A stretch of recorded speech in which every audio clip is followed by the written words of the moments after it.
नमस्कार दर्शक बंधु पाणीपाग खबर रे आपनको स्वागत। माड़ी आसुची प्रबल वर्षा राज्यर विभिन्न जिला को ऑरेंज अलर्ट येलो अलर्ट जारी कला आंचलिक पाणीपाग विभाग। यही सब जिले में हेब प्रबल वर्षा वज्रपात झड़ तोफान। तेज राज्यर केउ केउ जिला को मिला ऑरेंज अलर्ट येलो अलर्ट दर्शक बंधु आसतु जानिबा आज भिडियो रे।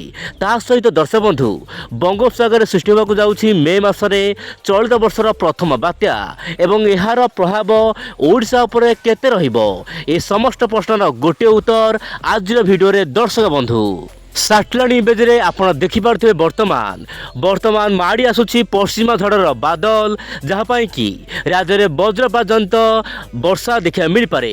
आपण मोबाइल स्क्रीन देखंतु 27 तारिख में दर्शक बंधु मालकानगिरी नहीं कि मयूरभंज पर्यंत मध्यम प्रबल वर्षा सहित 40 रु 50 किलोमीटर बेगर पवन हेब।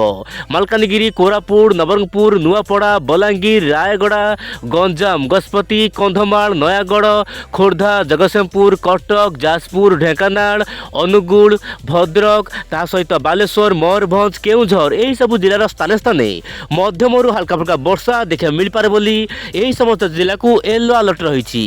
दर्शक बंधु 28 तारिख में मयूरभंज बालेश्वर एवं भद्रक जिला को ऑरेंज अलर्ट रही। यही सब जिलार स्थाने स्थाने हिलस्ट्रम माने कुआपथर सहित प्रबल वर्षा सहित 60 किलोमीटर बेगर पवन बहिबा पाग अनुकूल हो पारे।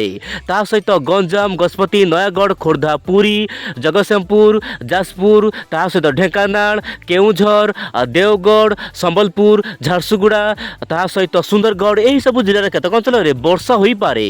ता सहित 30 तारिख दर्शक बंधु 28 रु 30 तारिख मध्य आपणकर जो रोचे गंजाम जिला को ऑरेंज अलर्ट रही। ता सहित मयूरभंज भद्रक बालेश्वर ता सहित केउझर जिला को ऑरेंज अलर्ट रही।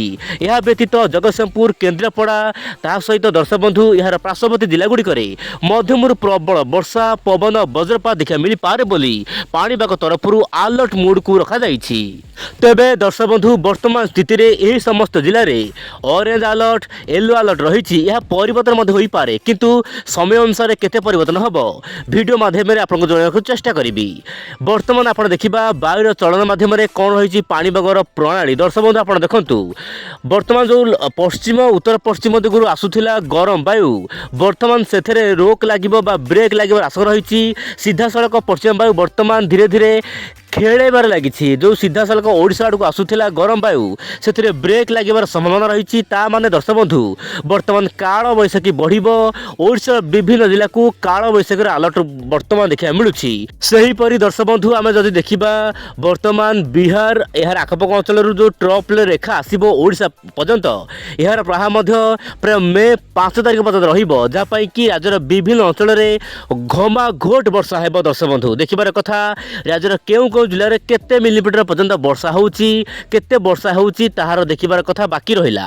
सेहीपरि वर्तमान मॉडल दुई पद आगामी दिन मानकरे पाणीपाग नहीं कि बड़ अपडेट जारी करिछि। आपण मोबाइल स्क्रीन देखंतु देशर विभिन्न भाग को अलर्ट मूड रे रखा जाइछि। जेपीएस मॉडल कहूछि ओडिशा पश्चिमबंग बिहार छत्तीसगढ़ झारखंड उत्तर प्रदेश आंध्र प्रदेश उत्तर पूर्व राज्य सिक्किम मेघालय त्रिपुरा मिजोराम यही सबू राज्यर स्थाने स्थाने प्रबल अति प्रबल वर्षा हेब पश्चिम झड़ ट्रफ लाइन प्रभाव में। तेबे दर्शक बंधु जो वर्षा हेब वर्षार परिमाण प्राय बहु मात्रा रे अधिक रहिबो केते अधिक रहिबो मु कहबाक चेष्टा करिवि आपण देखंतु किंतु उत्तर भारत ता सहित पश्चिम भारत रे प्रभाव कम रहिबा पई पाग अनुकूल होई पारे बोली जहा सूचना मिलुछि।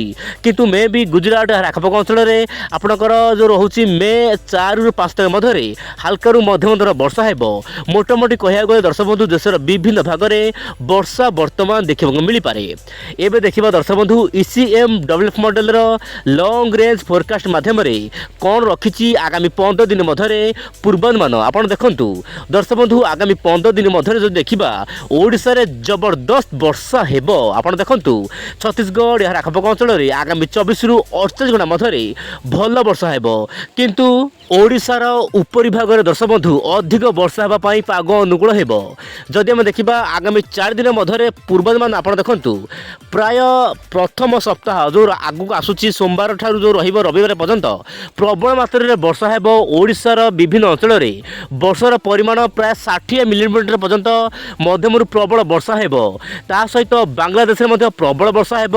उत्तर पूर्वांचल जमीक आसाम, मेघालय, सिक्किम, त्रिपुरा, मिजोराम यही सब राज्यर स्थान स्थान बादल फटा भली वर्षा देखा मिल पारे बोली जहाँ वर्तमान समय अपडेट आसूची। या सहित कर्णाटक, गोवा, केरल, महाराष्ट्र ता सहित दर्शक बंधु आप जो रोचे केरल यार आखपाख अंचल प्रबल वर्षा हेब। श्रीलंकार केतक अंचल वर्षा देखा मिल पारे किंतु सबुठ बड़ खबर होउची पश्चिम भारत उत्तर भारत सेते बड़ वर्षा हेबापी पाग अनुकूल हो न पारे बोली जहाँ वर्तमान बड़ खबर मिलूची। किंतु अधिक वर्षा केवल ओडिशा और यार पार्श्ववर्ती आखपाख राज्यगुड़िक देखा मिल पारे बोली जहाँ मॉडल तरफ वर्तमान सूचना मिलूची। देखिबार कथा आगामी दिन वर्षा को लेकिन कौन बड़ अपडेट आसूची। एबे देखिबा बात्या को लेकिन कौन रही बड़ खबर। दर्शक बंधु 2 मे रु 8 मे मध्य जो प्रथम दृश्य देखा आप देखु इंडोनेशिया सागर आखपाख अंचल में हलचल देखा मिल पारे। शायद बंगोपसागर में गोटे लघुचाप केन्द्र सृष्टि हो पारे 2 मे रु 8 मे मध्य। किंतु मुझे कहवाक चाहिए विंडोड चैनल माध्यम 2 मे रु 8 मे मध्य कौन लघुचाप सृष्टि होबार संभावना नहीं। किंतु बड़ खबर होउची 8 मे रु 15 मे मध्य बंगोपसागर सृष्टि हो पारे लघुचाप। परवर्त समय यह लघुचाप रूप नहीं अधिक घनीभूत हो बात्या रूप नहीं पारे। किंतु वर्तमान जो रोचे पूर्वानुमान यह आप म्यांमार कि बांग्लादेश आड़ को जापे। किंतु एत आगुरी तो कहवा बड़ मुस्किल हम तथापि पूर्वानुमान आसूची यह ओडिशा प्रति वर्तमान सुधा विपद नहीं। देखिए कथा आगामी दिन में अपडेट कौन आसूची। तेज आज ये समस्त पाणीपाग खबर पर आप विंडोड चैनल सहित जड़ित हो रुहतु। आज नमस्कार, जय जगन्नाथ दर्शक बंधु।